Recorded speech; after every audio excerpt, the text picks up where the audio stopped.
हरे कृष्ण. तर आपलं पुन्हा स्वागत आहे. आज आपण तिसऱ्या अध्यायाच्या 27वा श्लोक ते 35पर्यंत आपण हे ऑलमोस्ट 9 श्लोक आपण आज पाहणार आहे. आणि सुरुवातीला मी सर्व विषय तुम्हाला समजवलं होतं. अर्जुनाचा प्रश्न काय आणि नेमके भगवंत काय काय उत्तर देत आहेत.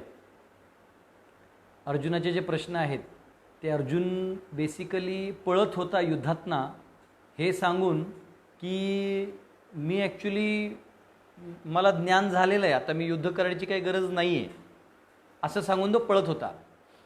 म्हणजे आपल्या दृष्टिकोनात आपण असं बघू शकतो की ते कर्तव्यातना पळत होता. इंग्लिशमध्ये त्याला म्हणतात ॲब्स्कॉन्डिंग फ्रॉम युअर ड्युटीज.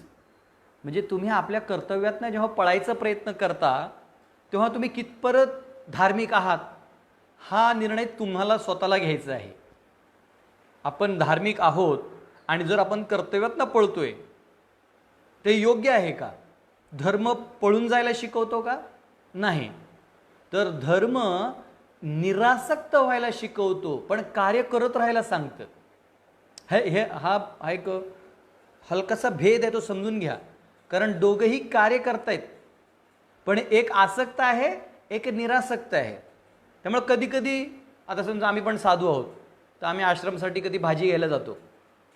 कधी कधी आता आपण प्रभुपादांचं जीवन पाहतो. प्रभुपादसुद्धा आपल्यासारखे चालायचे, बोलायचे, पण आतमध्ये चेतना वेगळी होती. आसक्तीचं जो पडदा आहे तो दूर ठेवला होता.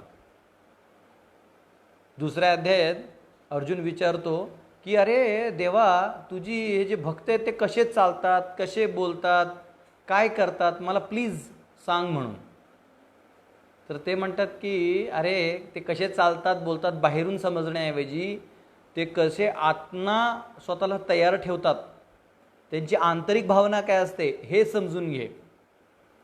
तर हा फरक आहे एक अर्जुनाच्या त्या प्रश्नामधला जो भेद येतो. तर भगवंतांनी आता आपल्याला काय काय उत्तरं दिलेली आहेत म्हणजे अर्जुनाला सांगून काय झालेलं आहे की अर्जुना, खरं तर व्यक्ती हा आत्मस्तरावर जर असेल तर त्याला कार्य करायची गरज नाही आहे, पण तरीही त्यांनी कर्तव्य म्हणून, त्यांनी आदर्श म्हणून हे कार्य केलं पाहिजे. नाहीतर समाजात एक वेगळा मेसेज जातो. हो चालतं, वाटतं सगळं चालतं, हो दारू प्यायला चालतं, असं नाही, हे समजून घ्यायला लागेल. तर त्याच्यानंतर आत्ता आपण 27वा श्लोक ते ऑलमोस्ट 35 श्लोकपर्यंत तर भगवंत म्हणतायत काही अशी लोक आहेत ज्यांचा विश्वास त्यांच्याच गोष्टींवर आहे. मग त्यांना अचानक त्यांना नका करू असं म्हणायचं का? नाही. तर त्यांना काय म्हणायचे तर हे सगळं भगवंतांनी हे आजच्या श्लोकांमध्ये सांगितलेलं आहे. तर आजचा जो श्लोक आहे 27वा हा फार तसा टेक्निकल आहे, पण मी फारसा टेक्निकल नॉलेज ऑलरेडी हिंदीमध्ये 13व्या अध्यायात दिलेला आहे, जो तुम्ही यूट्यूबवर दास गदाधर दास हा यूट्यूब चॅनल आहे माझा, त्याच्यात भरपूर एपिसोड्स टाकलेले आहेत हिंदीमध्ये. मराठीतले सुद्धा त्यात अपलोड होतील काही दिवसांनी. तर त्यात मी 13व्या अध्यायात सगळे टेक्निकल गोष्टी सांगितल्यात ऑलरेडी. दास गदाधर दास मराठी जर तुम्ही गुगल यूट्यूबवर सर्च केलं तर माझे मराठीतले गीतेचे अध्याय आहेत सगळे. तर त्याच्यातसुद्धा दुसऱ्या अध्यायात मी सगळं समजवलेलं आहे ह्या टेक्निकल गोष्टी, की कसं आपण चालतो पण आपण चालत नाही, कसं आपण बोलतो पण बोलत नाही, हे टेक्निकल आहे. तर इथं हा जो श्लोक आहे ते भगवंत पुन्हा ज्ञानाचं एक भर त्यात टाकतायत कर्मयोगात. कर्मयोग म्हणजे नुसतं कर्मयोग नाही, त्यात थोडंसं ज्ञान टाकतायत. जेव्हा ज्ञानयोग येईल ना तेव्हा ज्ञान नाही, त्यात थोडंसं कर्म, थोडंसं भक्ती टाकणार आहेत. असं आहे. जसं आपण खीर खातो ते खीरमध्ये थोडासा किसमिस असतो, थोडासा बदाम असतो, पण जेव्हा आपण बदामाचा लाडू खातो तेव्हा त्यात थोडासा दुधाचा पाक असतो. मिठाई सगळे सारखेच पण प्रत्येकात मिश्रण असतो. तसंच भगवंतांनी काय केलं आहे, कर्मयोग म्हणजे क्रिया सांगताना कसं केलं पाहिजे, कुठल्या चेतनेत केलं पाहिजे, तर त्यात मधी ज्ञानाचा भरसुद्धा केलेला आहे. तर 27वा श्लोक आपण वाचूया. माझ्याकडे पुन्हा सांगतो, माझ्याकडे इंग्लिशच गीता आहे तर लॉकडाऊनमध्ये रांचीमध्ये, तर मी इंग्लिशमधनं तुम्हाला मराठीत ट्रान्सलेट करून सांगेन. तुमच्याकडे ओरिजिनल असेल तर तुम्ही वाचू शकता. प्रकृते क्रियमाणानि गुणैकर्माणि सर्वशः अहंकार विमूढात्मा कर्ताहम इति मन्यते. इंग्लिशमध्ये म्हणतात the bewildered spirit soul under the influence of 3 modes of material nature thinks himself to the doer of activities which are in actuality carried out by nature. तर इथे फार एक काय म्हणतात स्पेशल इन्फॉर्मेशन आपल्याला प्राप्त झालेली आहे की आपल्याला आतापर्यंत काय वाटायचं की मी करतोय, अहंकार वगैरे सोडू द्या, म्हणजे आपण म्हणतो अहंकार करू नको, आपण करत नाही वगैरे वगैरे असं जरी म्हणलं ना, हा अहंकार सोडलाय, तरी एक मनात नेहमी आपल्या डोक्यात असतं की मी केलंय, माय पॉवर, माझी बुद्धी, माझी शक्ती, माझे पैसे, माझं ते, माझी जमीन, माझे आपण सगळं माझं माझं माझं माझं जोडतो. अरे पण वेड्या, इथं क्लिअर लिहिलंय प्रकृती हे क्रियमाणानी, तू जी क्रियासुद्धा करतो ते तू करत नाहीस. प्रकृती हे क्रियमाणानी गुणही कर्माणी सर्वशः. गुण म्हणजे तमोगुण, रजोगुण आणि सत्वगुण, ह्या 3 लहरी आहेत, ह्या 3 परमिएटेड एनर्जी आहेत, म्हणजे सगळीकडे व्याप्त आहेत ते. तुम्ही बघा सकाळ सकाळी उठल्यावर कसं बरं वाटतं, उठा उठाओ सकळीक वाचे स्मरा, आहा हा, असं सकाळ सकाळी उठल्यावर असं एकदम दिव्य वाटतं. तेव्हा सत्वगुणाचा प्रभाव असतो आपल्यावर. आणि जेव्हा 10 वाजतात, 11, 12, दुपारी 2 पर्यंत रजोगुण असतो.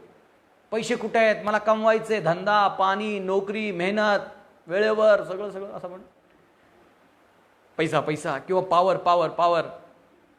तर रजोगुणाचा प्रभाव असतो दुपारी. आणि जसं जसं संध्याकाळ होत राहतं तमोगुणाचा प्रभाव होत राहतो. हे चकणा घेऊन ये रे, बसूया है ना किंवा बसूया, जाऊया, आता झोपूया, हां, किंवा घाणेरडी कामं करूया. बघा चोर जेवढे असतात ना, हे रात्री ऑपरेट करतात, दिवसा ऑपरेट करत नाहीत. तुम्ही कुठल्याही चोराला बघणार नाही सकाळी 5 वाजता देवाला पाय पडून, आता देवा मी चोरी करायला चाललोय असं बोलणारं तुम्हाला एकही व्यक्ती सापडणार नाही. सगळे जे आहेत ते रात्रीच्या वेळेला किंवा संध्याकाळच्या वेळेलाच करतात. का करतात? कारण तेव्हा तमोगुणाचा प्रभाव असतो. तर हे म्हणतायत प्रकृती क्रियमाणानी गुणही कर्माणी सर्वशः. अरे ते सगळं गुणाच्या माध्यमातून होतोय, खरं तू करत नाहीस. मग होतोय कसं? होतोय कारण आपण इच्छा करतो. आपण इच्छा करतो आणि प्रकृती ते घडवते. मग आपल्याला काय वाटतं की बघा मी केलंय. परमात्मा म्हणतो ठीक आहे, याच्या काळ आणि कर्मामध्ये आहे, त्याला द्या. आणि आपल्याला काय वाटतं की बघा मी केले. त्यामुळं अहंकार ठेवण्याचा प्रश्नच येत नाही. जेव्हा तू केलंसच नाही तर तुझ्यावर काय येते, पण आपण केले, काय केले, इच्छा केलेली आहे. तर इच्छा जी केलेली आहे ना त्याच्यावर भगवंत काही बोलत नाही. कारण तुला जर लहान मुलासारखा खेळ खेळायचा असेल खेळण्यांचा, तर भगवंत म्हणतात तू खेळत राह आयुष्यात. अनेक जन्म पती हो, पत्नी हो, पोरगा हो, म्हातारा हो, बाबा हो, आजोबा हो, आई हो, बहीण हो, वहिनी हो, नणद हो, तू रूप बदलत राहा आणि तेच एका आयुष्यात 100 रोल प्ले करत राहा. मी मध्ये येणार नाही. पण ज्या दिवशी तुम्ही म्हणाल नाही मी तर खरं तर तुझा भक्त आहे, अरे विठ्ठला मी तुझा आहे, तेव्हा भगवंत आता थोडा ठिकाण्यावर आलाय. तर खरी स्थिती जी आहे आत्म्याची ती ॲक्च्युली आपण विठ्ठलाच्या चरणी म्हणजे कृष्णाच्या चरणी आपण समर्पित केलं पाहिजे, तर ती आपली स्थिती आहे. तर आपण म्हणू शकतो की आपली इच्छा भगवंताच्या इच्छेच्या सोबत राहील. मग प्रकृतीचा जो प्रभाव आहे आपल्यावर, आध्यात्मिक क्लेश, आधी बौद्धिक क्लेश, आधी दैविक क्लेश, हे क्लेश ती बाजूला काढून ठेवेल. नाहीतर ह्या क्लेशांचा अतिपरिणाम आपल्यावर होत राहील. हा संपूर्णपणे आपल्याला समजून हा श्लोक तेवढाच महत्त्वाचा आहे. कारण भगवंत म्हणतात की तुला जर हे कळालं ना अर्जुना, तर त्यानंतर तुला असं शोक वगैरे होणार नाही. ठीक आहे, 28वा श्लोक पाहूया. तत्त्ववित्तु महाबाहो गुणकर्म विभागयो गुणागुणेषु वर्तन्त इति मत्वा न सज्जते.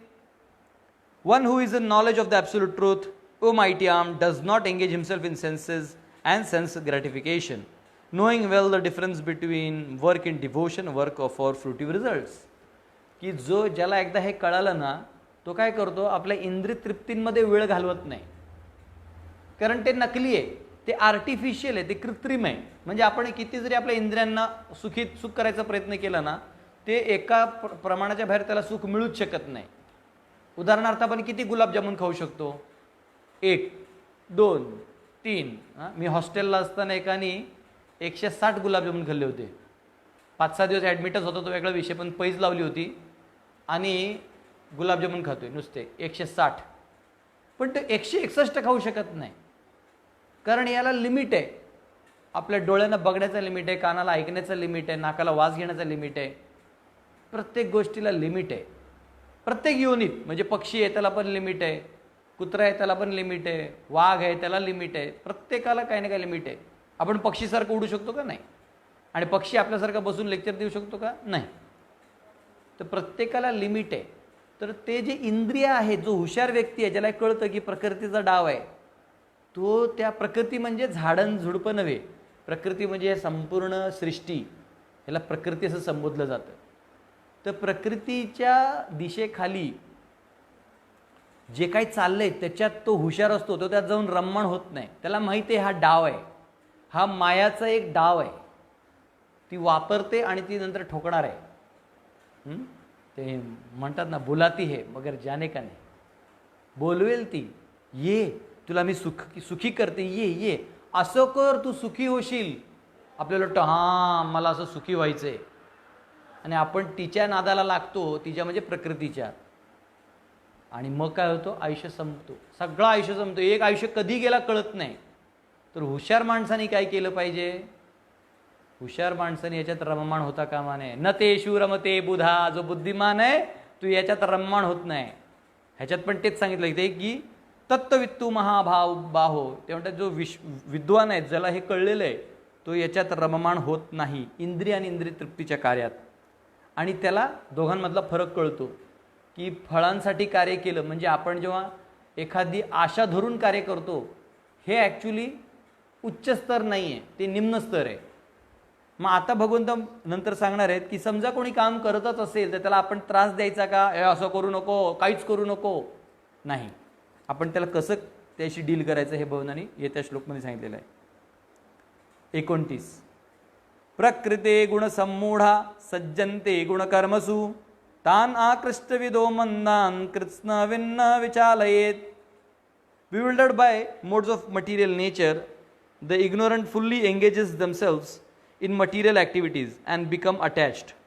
But the wise should not unsettle them, although these duties are inferior due to the performer's lack of knowledge.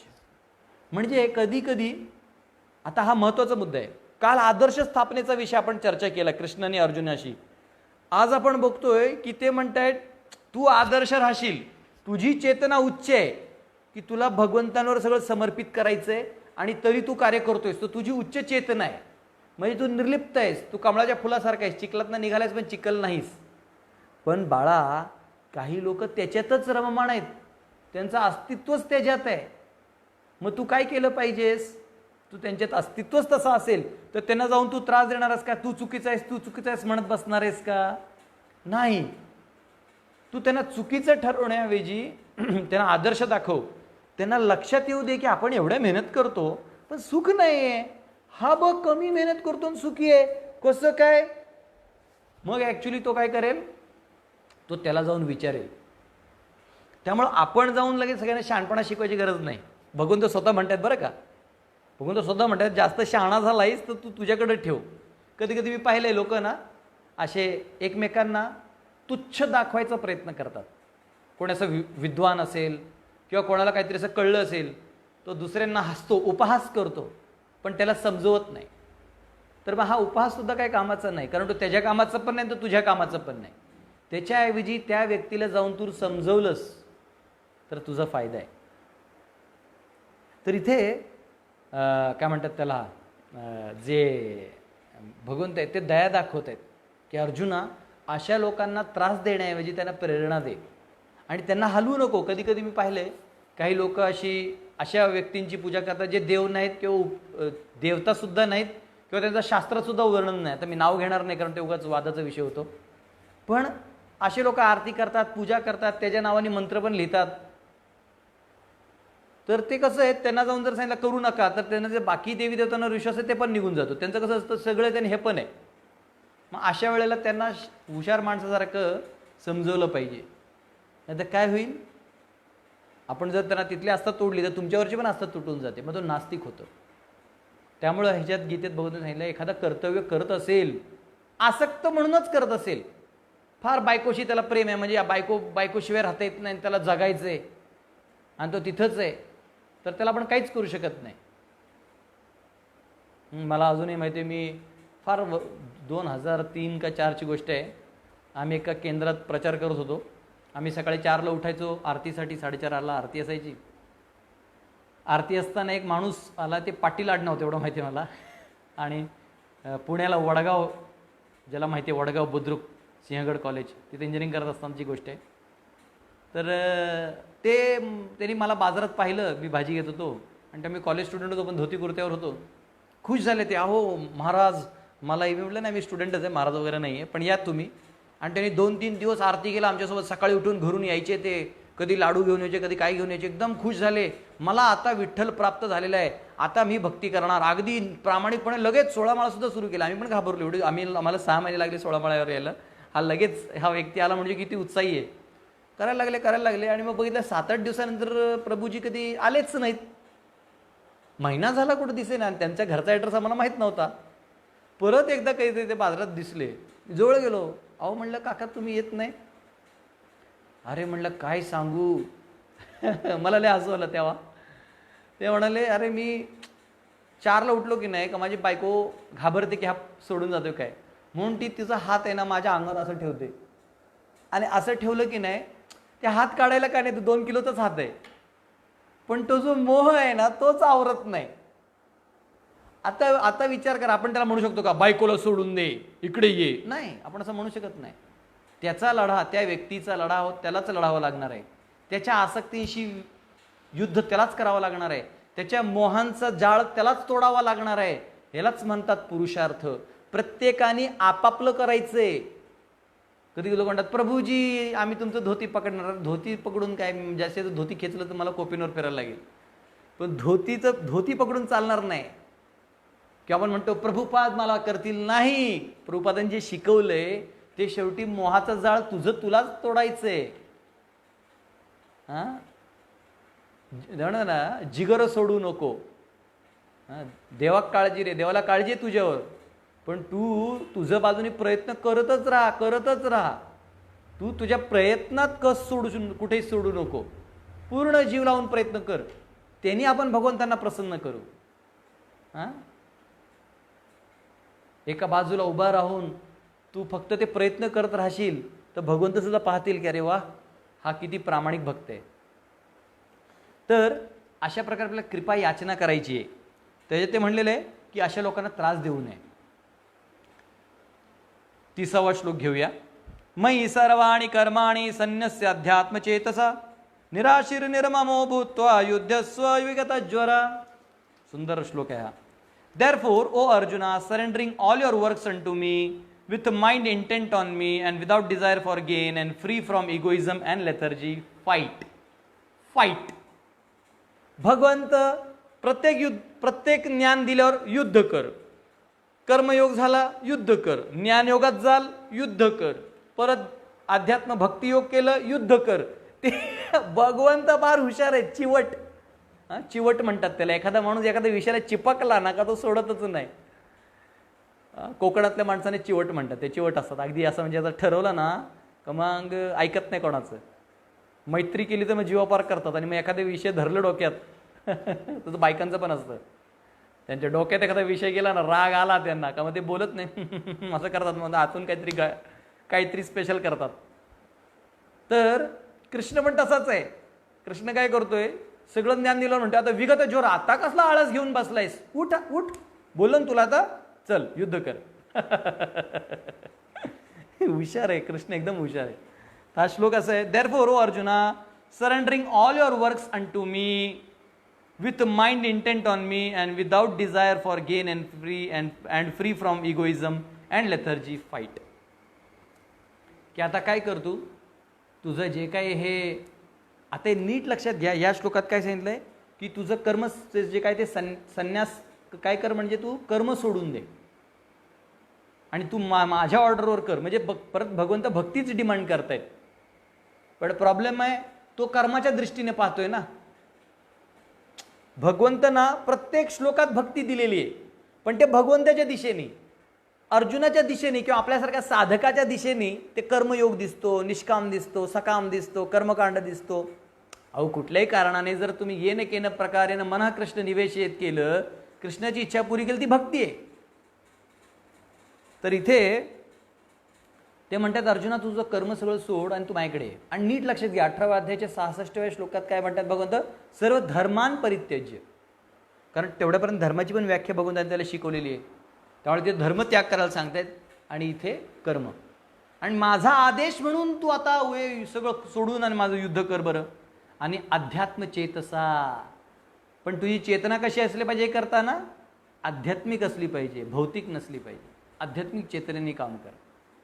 ठीक आहे. आणि मी तुम्हाला सांगतोय तुम्ही सर्व प्रॅक्टिस करू शकता. वेळ मिळालं तर प्रयत्न करा. एक दिवस आहे ना फक्त अध्यात्म चेतनेवर काम करा. एका दिवसात तुम्ही संन्यासी व्हाल. अध्यात्म चेतना म्हणजे काय, मी हे आहे, माझं नाव ते आहे, माझं गाव ते आहे, मी काळा आहे, मी गोरा आहे, मी अमेरिकन आहे, मी इंडियन आहे, हे सगळं सोडून द्यायचं. एक दिवस असा विचार करता तुम्ही कृष्णाचं, वैकुंठातून आलेला कृष्णाचा माणूस आहे आणि लोकांमध्ये जाऊन तुम्ही काय कराल, तसं करायचं. तुम्हाला असं मुक्तीचा आभास तरी होईल आणि हायेस्ट शुद्ध भक्तीचा सुद्धा आभास होईल. आणि मग तेव्हा त्याला तुम्ही प्रॅक्टिस कराल तर आयुष्याच्या शेवटी तुम्हाला ते प्राप्त होईल. हे काही लाडू नवं काय 2 मिनिटात आलं, हरे कृष्ण केलं आता आम्ही शुद्ध झालो, नाही. हे आयुष्यभराचा खेळ आहे आणि भगवंत बघत असतात.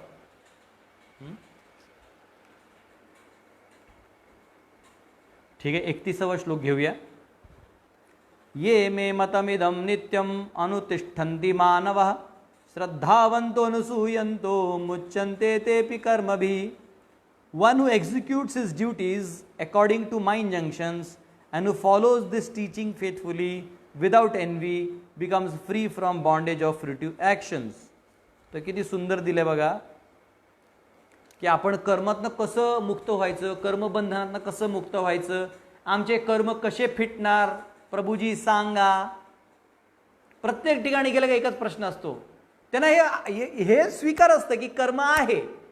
कर्म आहे कसं कळतं बघा. काही लोक म्हणतात नाही कर्म काय नसतं, काय नसतं. कर्म आहे याचं एकदम सिंपल लॉजिक आहे. तसं यूट्यूबला गेलं तर माझा हिंदीमध्ये कर्मावर 3 का 4 सेशन आहेत का 2 माहीत नाही किती आहेत. त्या सेशनमध्ये सगळं प्रूव्ह केलेलं आहे कर्म कसं आपण समजू शकतो आहे. एक तरी ह्याच्यात उदाहरण द्यायचं म्हणून तुम्ही बघा, काही लोक जन्मजात श्रीमंत असतात. काही पोरं जन्माला येतात ते श्रीमंत घरात येतात, काही गरीब घरात येतात.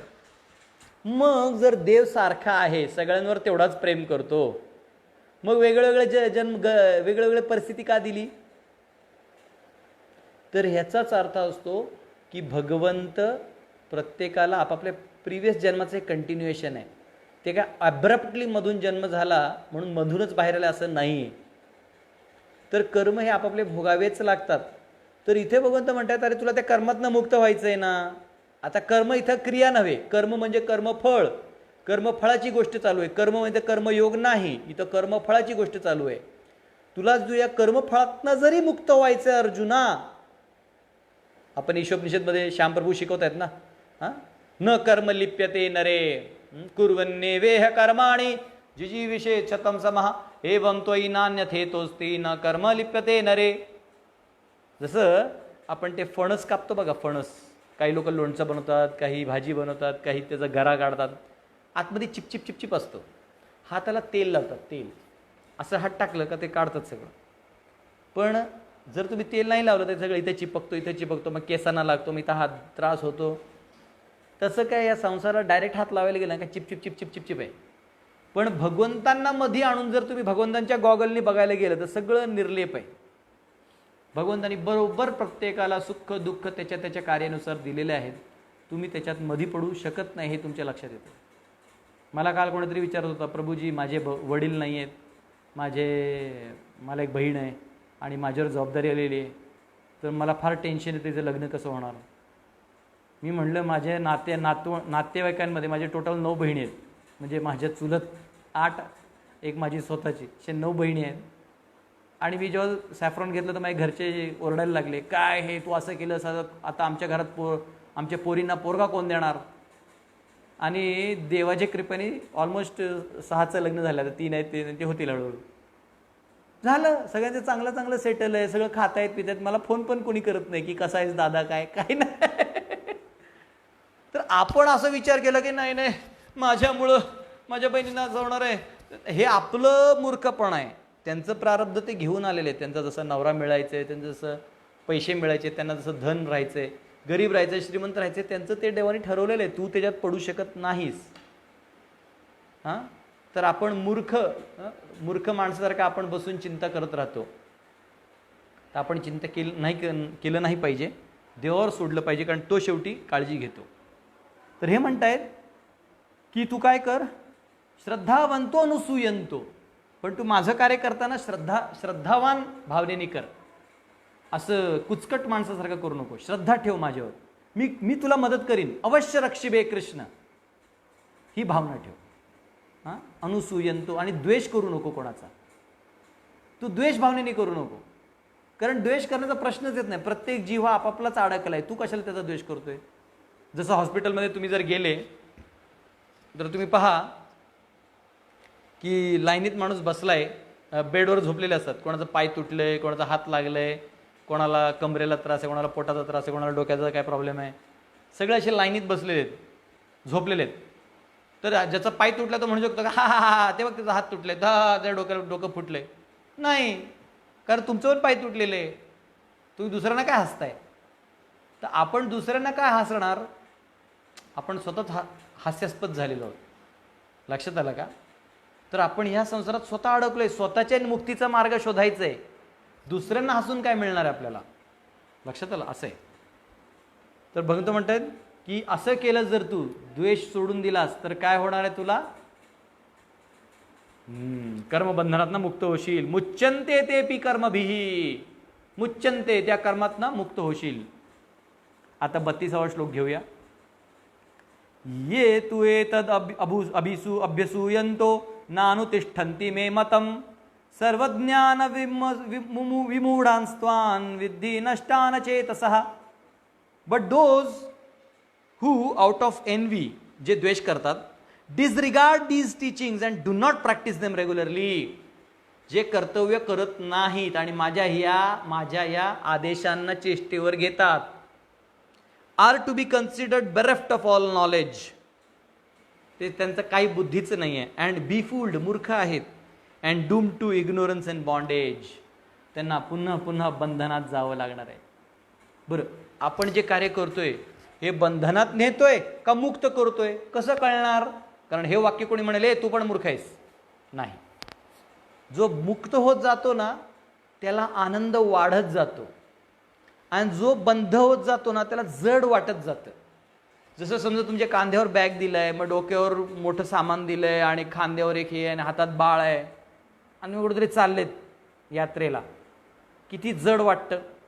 पण कोणीतरी बाळ घेऊन टाकला, कोणी डोक्यावरचं घेतलं, कोणी कांद्यावरचं घेतलं आणि तुम्हाला पालखीत बसवून नेलं, कसं वाटेल. हा हा हा हा. कधी कधी केदारनाथला किंवा यमुनोत्रीला जाताना भक्त चालत जातात, त्याच्या हातात एक छोटासा बॅग जरी असेल ना तरी ते जड वाटतं. किंवा वारीत आपण जातो पंढरपूरला, हातात सामान असेल तर जड वाटतं.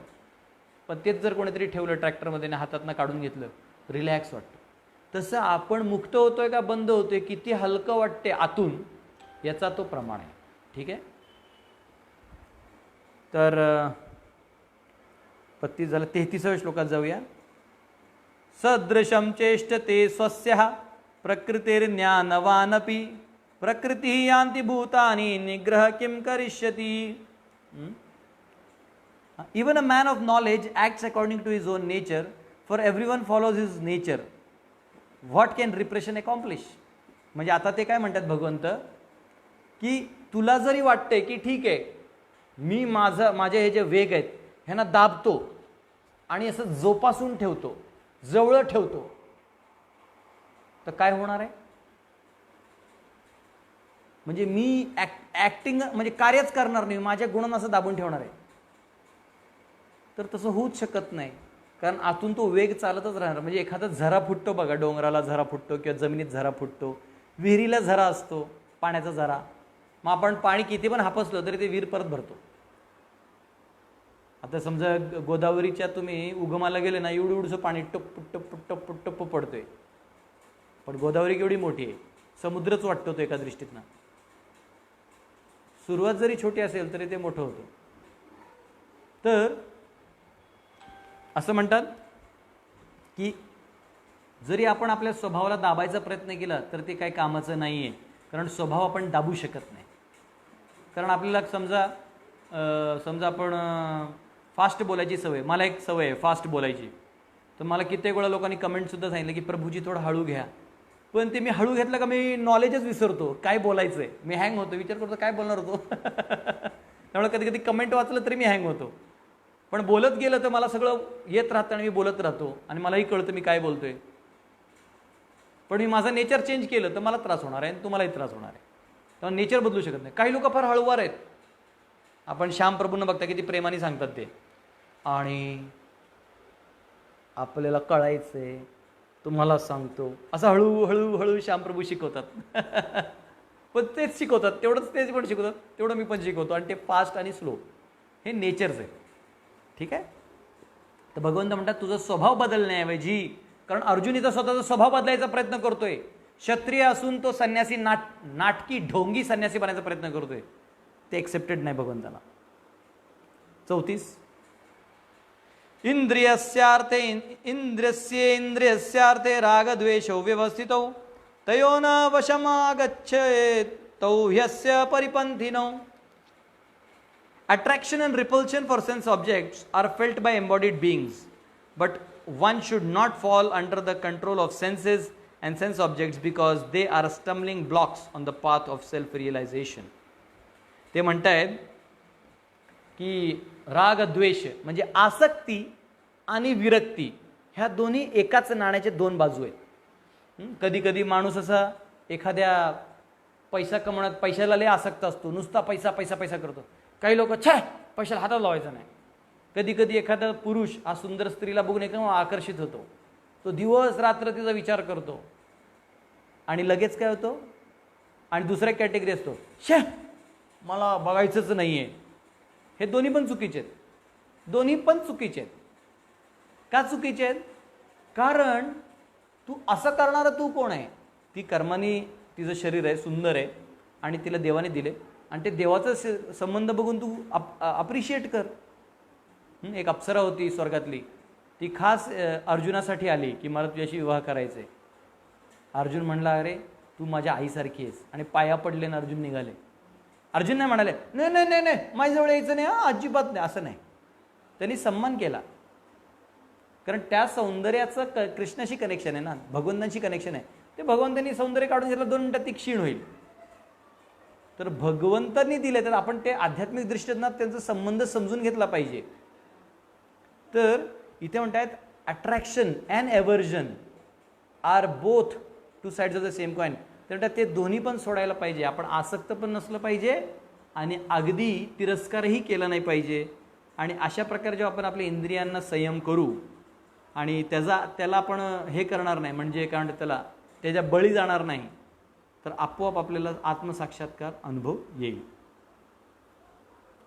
आता 35वा श्लोक येतोय. श्रेयान् स्वधर्मो विगुणः परधर्मात् स्वनुष्ठितात् स्वधर्मे निधनं श्रेय परधर्मो भयावह. हा श्लोक अनेक वेळा तुम्ही ऐकला असेल. It is far better to discharge one's prescribed duties even though they may be faulty than another's duties. Destruction in the course of performing one's own duty is better than engaging in another's duties, for to follow another's path is dangerous.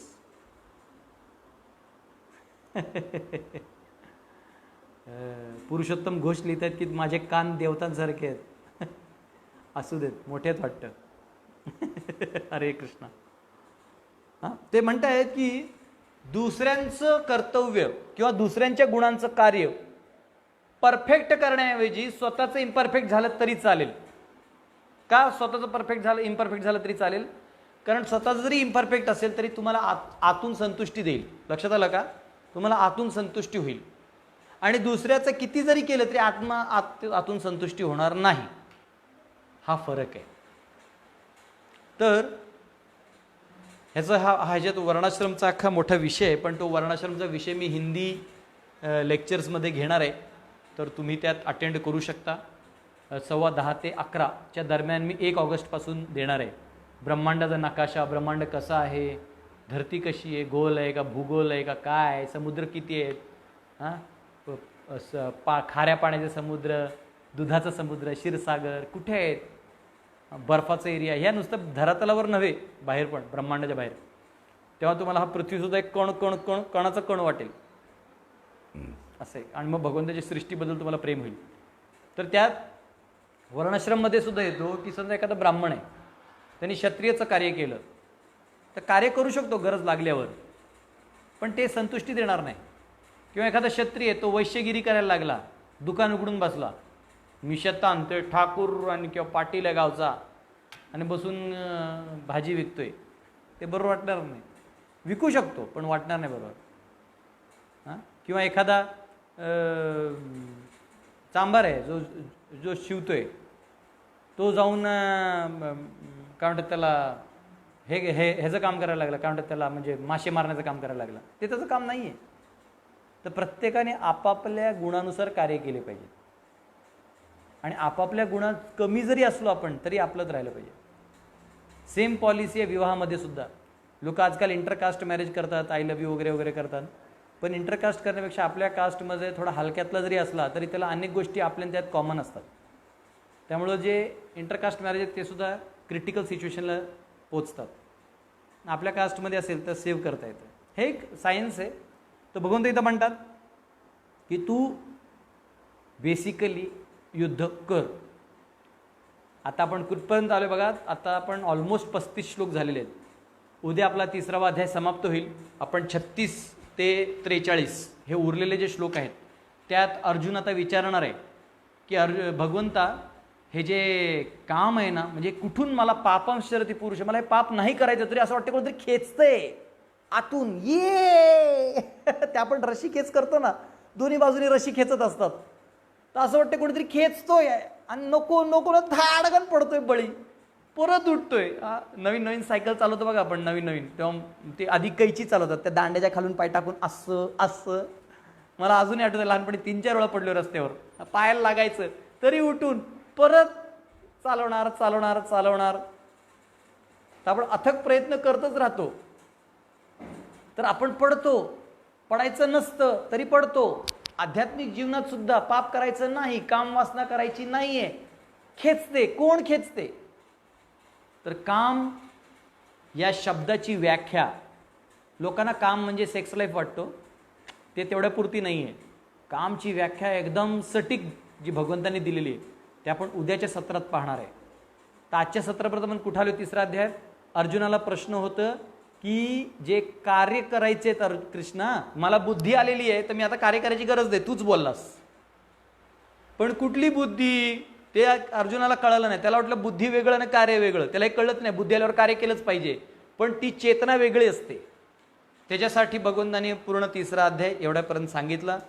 आणि कसं कार्य करतो माणूस, कसं त्याला यज्ञाद्वारे कर्मकांडाचं ज्ञान दिलं की जर तो भौतिक फार आसक्त असेल तर ते यज्ञ करून स्वतःला निरासक्त करू शकतो. आणि हळूहळू तो भगवंतांना प्रित्यर्थ यज्ञार्थात कर्मणोन्यत्र लोकोयम कर्मबंधना, यज्ञासाठी तो कार्य करू शकतो.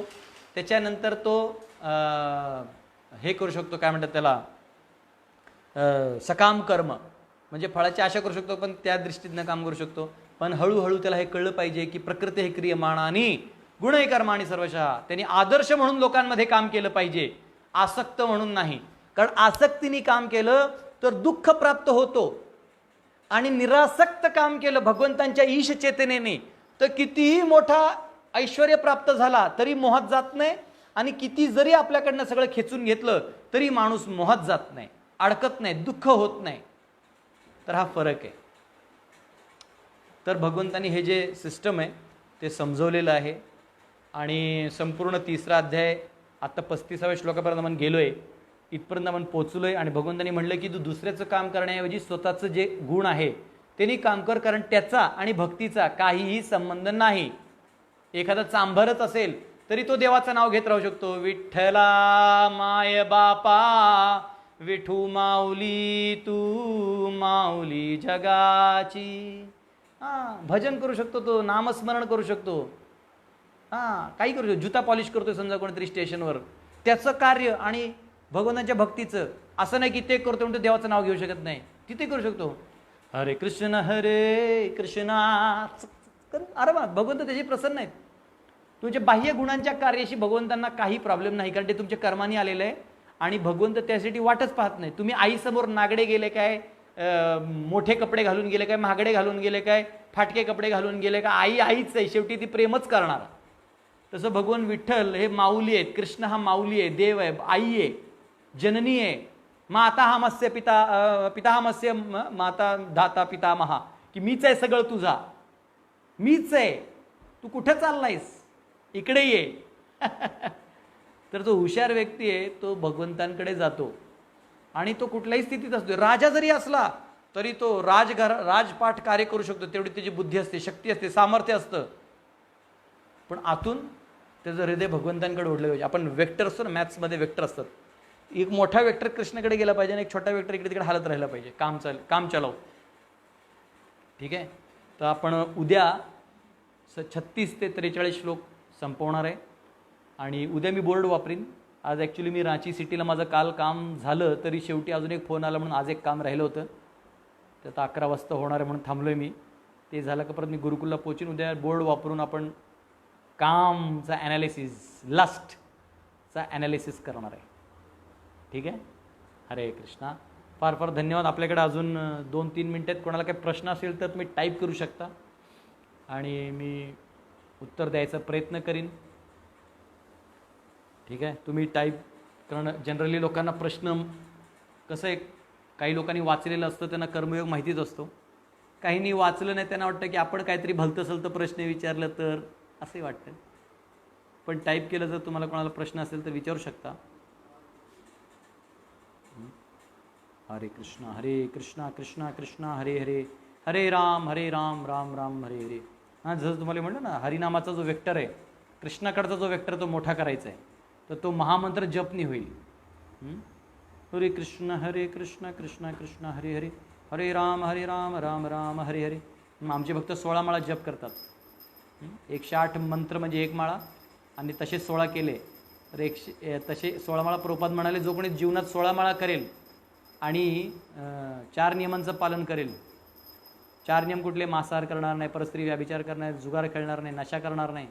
तर प्रभुपाद म्हणाले, त्याला मी स्वतः गोलोकमधनं घ्यायला येईन. तर आपला सौभाग्य आहे की आपण प्रभुपादांच्या परंपरेत जुडलेलो आहोत आणि आपल्याला हा एक चान्स आहे, सुवर्ण संधी आहे मुक्त होण्याचं. ठीक आहे.